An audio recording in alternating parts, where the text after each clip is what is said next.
use a calculator to perform the indicated operation. Round the result to 2 decimal places. So here we're going to be multiplying a couple of signed fractions. Down here we'll be dividing with some signed decimal numbers. So let's pull up our calculator because the problem says use a calculator. So let's pull up our calculator and work these operations. So the first problem, we have negative 10 181sts. So we're going to use this sign down here for our negative, negative 10.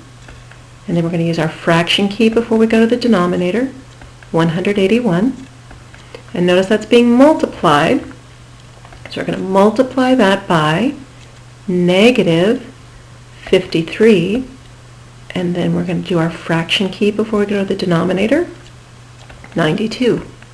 And when we press enter, now notice that my answer is being given to me in a fraction form. But if you remember the directions talked about rounding to decimal places.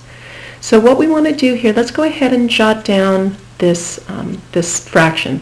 So our numerator is 265, so let me write that down here. The numerator was 265. And the denominator was 8,326, 8326. Now, obviously that's not a decimal, but we can create a decimal out of that easily enough, can't we?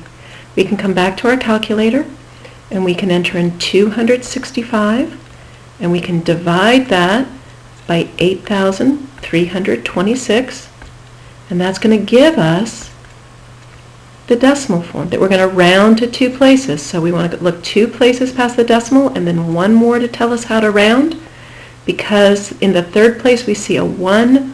That's not enough to bump that 3 up to a 4, so my final answer is going to be 0.03. So 0.03. So notice, even though when we first did our work we came up with the fraction, we can then think about that fraction as if it was a division problem to come up with the decimal that the problem was asking us for in the directions. Now this next problem isn't going to give us that same kind of issue because it's given to us in decimal form. So the calculator will certainly give us our answer back in decimal form. So let's clear out our last results. Here we have a positive 65.398, so 65 and 398 thousandths. And we're going to divide that by a negative, notice our negative sign is down here, negative 4.27, 4 and 27 hundredths. Now some of you might notice that I didn't use the parentheses here. My calculator is okay with that. When we write this by hand, we absolutely want to use the parentheses.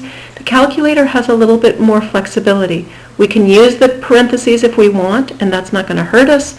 In this particular problem, we don't have to use those parentheses, so I went ahead and left those off here.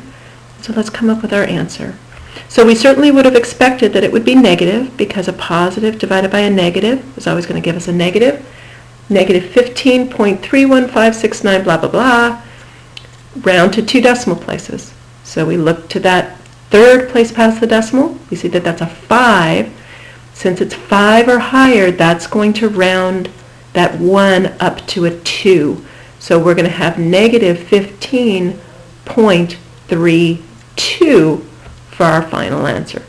So negative 15.32.